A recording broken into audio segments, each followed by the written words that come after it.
বিবাহের সুন্নতি পদ্ধতি সম্পর্কে বিস্তারিত জানতে চাই।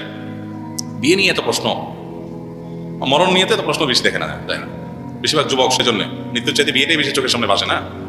যাই হোক, বিবাহের সুন্নত পদ্ধতি নিয়ে আলোচনা করতে গেলে তো অনেক দীর্ঘ আলোচনা করতে হবে, সেই সুযোগ নেই। আমরা সংক্ষেপে শুধু কয়েকটা পয়েন্ট বলতেছি। নাম্বার 1, বিয়ের ক্ষেত্রে সর্বপ্রথম যে বিষয়টি দেখতে হবে তা হলো পাত্র পাত্রী উভয় পক্ষ দিনদারিতাকে সবকিছুর পর অগ্রাধিকার দিয়ে আগানোর চেষ্টা করবে।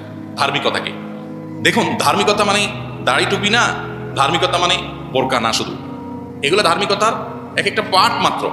আসল ধার্মিকতা হলো সে আসলে আল্লাহর কাছে নিজেকে সারেন্ডার করছে কিনা, সে কোরআন হাদিসের সামনে নিজেকে সমর্পণ করছে কিনা, যে কোরআন হাদিসের নির্দেশ আসছে সে থেমে গেছে। ও যে কদিন আগে কেওয়াজ হচ্ছে না, নারী কিসে আটকা, পুরুষে কিসে আটকা। দেখতে হবে এই পাত্র এই পাত্রী কোথায় গিয়ে থামে, কিসে আটকে। যদি দেখেন যে সে আল্লাহ এবং তার রাসূল সাল্লাল্লাহু আলাইহি ওয়াসাল্লামের কথা শোনার পর আটকে যায়, বাস আমার আর কিছু নাই, সে অনেক তেড়ামি করতেছে, আপনি আল্লাহর ভয় দেখা দিয়েছেন, সাথে সাথে থেমে গেছে।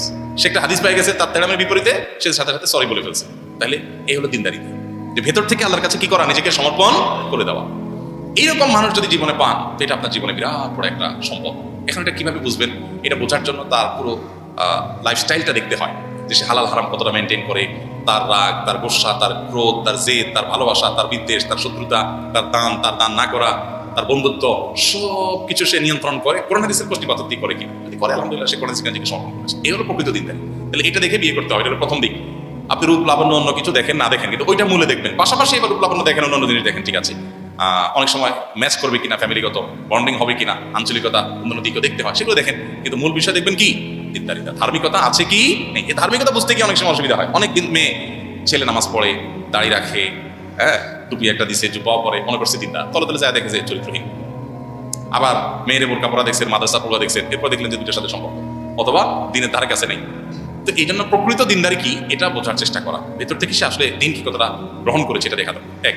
দ্বিতীয়ত হলো আদর্শ সুন্নাহসম্মত বিয়েতে মহর হবে সহনীয় পর্যায়ের। মেয়ে পক্ষ জুলুমের মহর ধরবে না, সহনীয় পর্যায়ে মহর ধরবে। যে মহরটা ছেলে দিতে পারে, যৌক্তিক 10 লাখ 20 লাখ ধরলো, ছেলেরে আপনার মুড়ির মতো ভাজলেও 10,000 বাইর হবে না।